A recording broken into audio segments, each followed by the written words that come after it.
Hi everybody and welcome to Blarney Castle and Gardens, and today we thought we'd bring you into our orchard, which is inside our walled kitchen garden, and you'll see the walls in the distance behind me. Now this is a historic kitchen garden that would have been used for the production of fruit and vegetables, and that still carries on to this day. But within the orchard we have a large number of varieties of apples planted.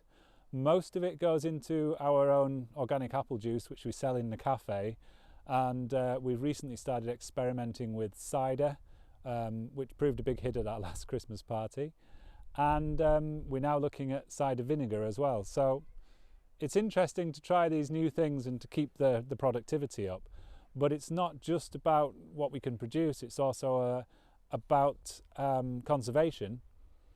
And a lot of the apple varieties here are old Irish varieties, and if Paul wants to pop in,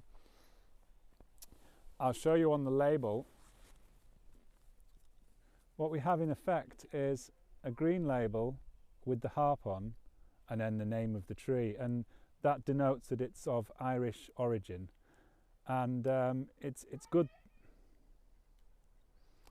to keep these varieties going, because commercial apple orchards now produce large numbers of the same varieties, and the old traditional varieties, although not necessarily the most productive, are often the more interesting.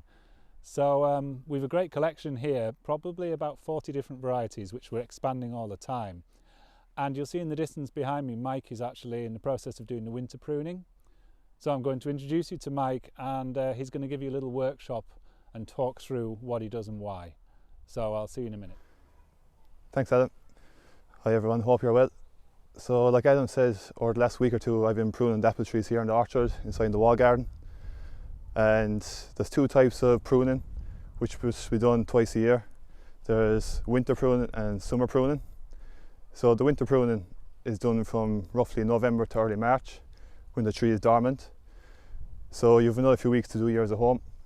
So for the winter pruning, what you're looking for is the structure of the tree, and you take a quick walk around the tree, have a look at it structurally, how it's looking, and then you look for your 3Ds, your dead, diseased and damaged branches.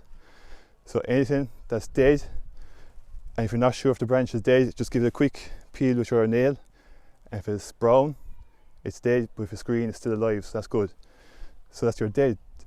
Diseased in the apple trees, a major disease this time of the year would be your canker, apple canker. So usually apple canker is where you see the branches starting to enlarge, it's wrinkling, the bark has gone kind of papery, it's dusty. So that's a sign of apple canker, and that's pretty prolific disease in a lot of organic orchards around Ireland. So the best thing to do with that is, wherever it is, go back to where the branch is still healthy and prune it off.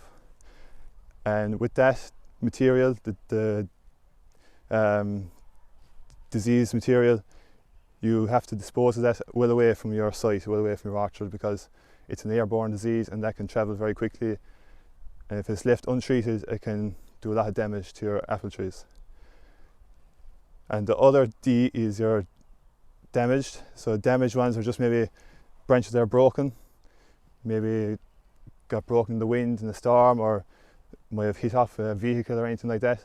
So no, same thing again, wherever it's broken, you go back to where it's healthy, and you go back to your next node. So your node is where another leaf is going to come out, another branch, and you prune it at an angle, and slope the angle away from the bud.